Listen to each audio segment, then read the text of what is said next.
الحمد لله رب العالمين والصلاة والسلام على سيد المرسلين وعلى آله وصحبه أجمعين أما بعد. قال الله عز وجل في القرآن المجيد: لتكونوا شهداء على الناس ويكون الرسول عليكم شهيدا.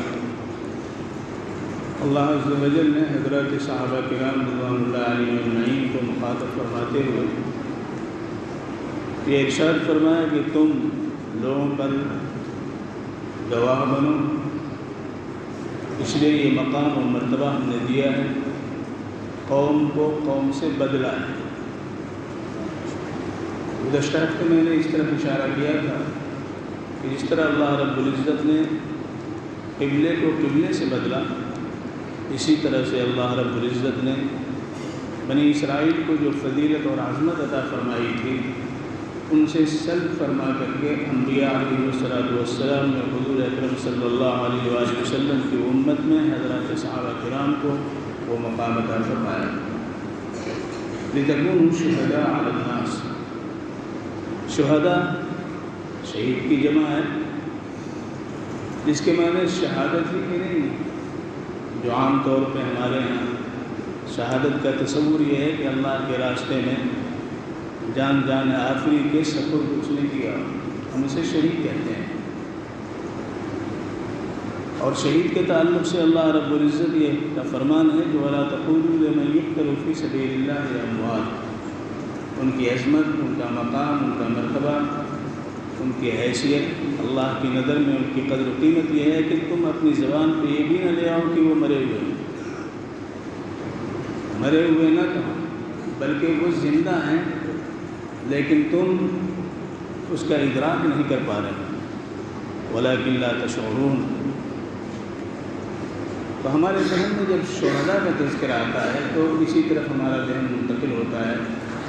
حالانکہ شہداء اصل میں ان کی معتبریت، ان کی صداقت، ان کی امانت، ان کی دینی حیثیت و دیانت کے اظہار کا نام ہے۔ یہی وجہ ہے کہ حضرت مولانا عبدالشکور صاحب رحمۃ اللہ علیہ نے لکھنؤ کے اندر جب حضرت مولانا خدا صاحب رحمۃ اللہ علیہ نے یہ دیکھا کہ ایک طبقے کی طرف سے صحابہ کرام رضوان اللہ علیہم اجمعین پر ہر دس سرائیاں جاری ہیں، انہیں تبرہ کے نام پر کون سی گالی ہے جو نہیں دی جا رہی ہے اور ان کی حیثیت کو گرانے کی کوشش کی جا رہی ہے، تو اپنے شاگرد رشید حضرت مولانا عبدالشکور صاحب رحمۃ اللہ علیہ کو حضرت مولانا خدا صاحب نے دعوت دی اور ان کو بلایا اور جو حقیقت ہے اس کے اظہار کے لیے ان کو پابند کیا۔ شہداء اسلام کے جلسے یعنی حضرات صحابہ کرام رضوان اللہ علیہم اجمعین کے مدح میں، ان کی تعریف و توصیف میں، ان کے مقام و مرتبے کے اظہار میں جلسوں کے انعقاد کے لیے شیخ الاسلام مولانا مدنی رحمۃ اللہ علیہ تشریف لے آئے اور سن 1936 میں یہاں لکھنؤ میں ان کا ہفتوں قیام رہا اور انہوں نے ان جلسوں کی تشکیل کی اور اس کے بعد پھر اہل سنت والجماعت کے بڑے بڑے علماء اس میں شریک ہوتے رہے اور آج تک یہ سلسلہ جاری ہے۔ اسی ضمن میں جو ہے وہ مدح صحابہ کا جلوس بھی نکلتا رہا ہے 12 ربیع الاول کو۔ اصل میں یہ ایک حکیمانہ فیصلہ تھا جس کے ذریعے حضرات صحابہ کرام رضوان اللہ علیہم اجمعین کی جو حیثیت گرائی جا رہی تھی، ان کا مقام و مرتبہ کیا ہے، اہل سنت والجماعت پہ وہ واضح ہو جائے، ظاہر ہو جائے۔ ہم اہل سنت والجماعت کیوں کہتے ہیں ہمیں اہل سنت والجماعت؟ سوال یہ پیدا ہوتا ہے۔ اہل سنت والجماعت اس لیے کہتے ہیں کہ ہم سنت حضور صلی اللہ علیہ وآلہ وسلم کے طریقے پر عمل کرتے ہیں، سنی سن کر کے نہیں بلکہ اللہ کے رسول صلی اللہ علیہ وسلم اور صحابہ کرام کے طریقے پر عمل کرنے والے ہیں۔ سنی سنت سے، جماعت سے بڑا صحابہ کرام کہ جماعت صحابہ کرام رضوان اللہ علیہم اجمعین کا جو طریقہ ہے وہ ہمارے لیے اسوہ ہے۔ اللہ تبارک و تعالیٰ نے ان کا انتخاب فرمایا، وہ ہمارے لیے قبلے کی حیثیت رکھتے ہیں۔ جس طرح قبلے کی طرف رخ کر کے ہم نماز پڑھتے ہیں ہماری نماز ہو جاتی ہے، ایسی صحابہ کرام قبلہ ہو اعمال کے اندر، ان کے جو اعمال ہیں اس کے اعتبار سے ہمارا عمل ہو جائے، اس لیے کہ ایمان تک کی گواہی اللہ رب العزت نے دی ہے، فَإِنْ آمَنُوا بِمِثْلِ مَا آمَنْتُمْ بِهِ فَقَدِ اهْتَدَوْا۔ اگر یہ لوگ جو اس وقت تک اسلام نہیں لے آئے تھے، یہودی تھے، عیسائی تھے، بدھسٹ تھے، بت پرست تھے، ان کے بارے میں کہا جا رہا ہے اگر یہ لوگ ایمان لے آئیں اس طرح جس طرح تم ایمان لے آئے، صحابہ کرام کے ایمان کو معیار قرار دیا گیا ہے، فقد اہتدوا تو ہدایت یافتہ ہے، راہ راست پر یہ آ گئے، ورنہ نہیں ہے۔ تو ایمان کو معیار قرار دیا گیا، ان کے عمل کو معیار قرار دیا گیا، لہذا یہ شہداء جو ہے قرآن پاک جو کہتا ہے یہ اس لیے کہ ان کی معتبریت کو بتانے کے لیے، ان کے صادق و امین ہونے کو بتانے کے لیے، اور حضور اکرم صلی اللہ علیہ وآلہ وسلم کے طریقے پہ۔ لیکن افسوس کا مقام یہ ہے کہ یہ مہینہ اور خاص طور سے عاشورہ کا دن جو تاریخ ساز فیصلوں کا دن رہا ہے، جہاں اللہ رب العزت کی رحمتوں کی جھڑی لگی رہی، انبیاء علیہ السلام کے ساتھ خیر کے معاملے ہوتے رہے، اس میں ہمیں صرف یاد یہ رہ گیا کہ حضرت امام حسین رضی اللہ تعالیٰ عنہ کی شہادت ہوئی، اور اس شہادت کے پردے میں صحابہ کرام رضوان اللہ علیہم اجمعین پر جو ہے تیر و نشتر چلائے جاتے رہے،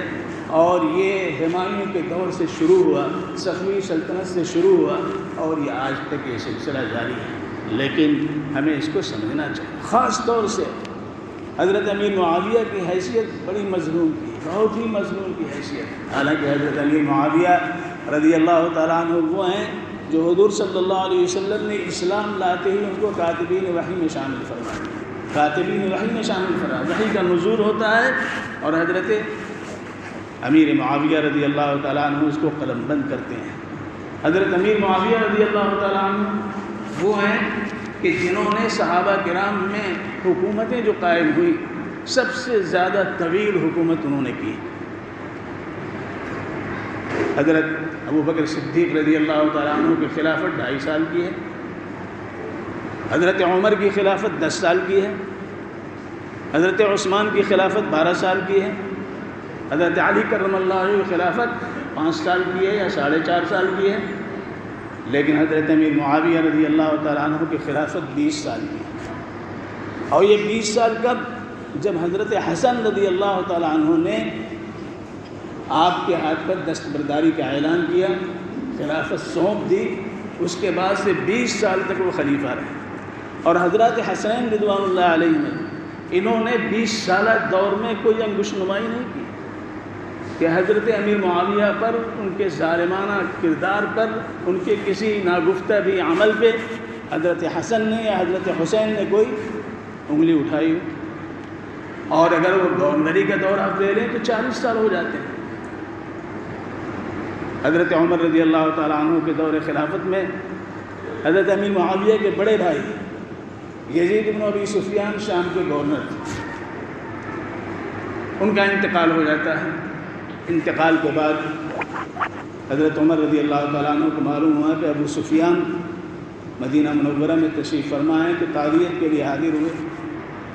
تعزیت کے لیے جب گئے، تعزیت کی تو انہوں نے پوچھا کہ شام میں کس کو گورنر آپ نے بنایا؟ تو حضرت عمر رضی اللہ تعالیٰ عنہ نے فرمایا کہ معاویہ کو۔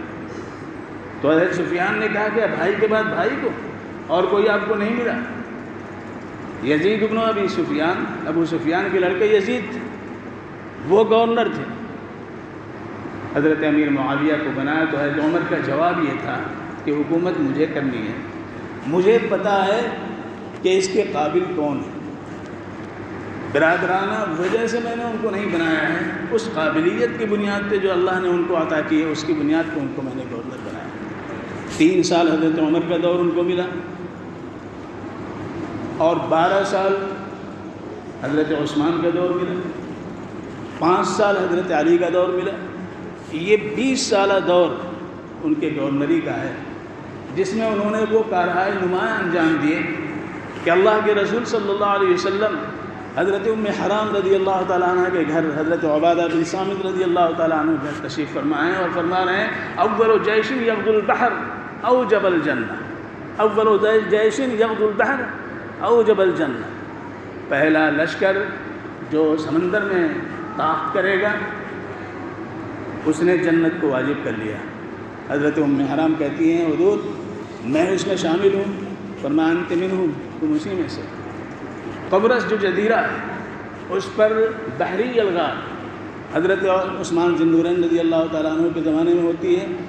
اور سپہ سالار کون ہیں؟ حضرت امیر معاویہ رضی اللہ تعالیٰ عنہ ہیں، اور قبرص فتح ہو جاتا ہے۔ حضرت ام حرام حضرت عبادہ بن صامت کے ساتھ ہیں، وہ ان کے شوہر ہیں، تو وہ کہتی ہیں کہ حضور نے تو مجھے بشارت دی تھی کہ میں اس میں شہادت پاؤں گی اور جنت واجب قرار دیا تھا۔ جب واپسی ہونے لگی تو ان کو سواری پہ سوار کیا گیا، گھوڑے پہ سوار کیا گیا، گھوڑا بتکا اور وہ گری اور یہ گردن کی ہڈی ٹوٹ گئی اور وہ شہید ہو گئی۔ تو اس طرح ان کی شہادت پوری ہے۔ اس غزوے کے سپہ سالار حضرت امیر معاویہ جس کے بارے میں اللہ کے رسول فرماتے ہیں اوکل جیش یغزو البحر فقد اوجب الجنہ، لیکن آج افسوس کا مقام ہے کہ امیر معاویہ کا نام آتا ہے تو یہ کون ہے؟ تو یزید کے باپ 40 سالہ دور حکومت، اللہ نے کن کن خصوصیات سے ان کو نوازا تھا وہ سب ہم بھول جاتے ہیں، اس لیے کہ ہم پڑھتے نہیں، تاریخ سے واقف نہیں، اور ان کے واحدین کی باتیں سن کر کے ہمارا ذہن ویسے ہی بنتا چلا گیا اور سنیوں میں یہ چیز آتی چلی گئی۔ اللہ تبارک و تعالیٰ ان صحابہ کرام رضوان اللہ علیہم اجمعین کے نقش قدم پر، ان کی ایمانی کیفیت پر اور ان کے حالات پر ہمیں زندگی گزارنے کی توفیق عطا فرمائے۔ وآخر دعوانا الحمدللہ۔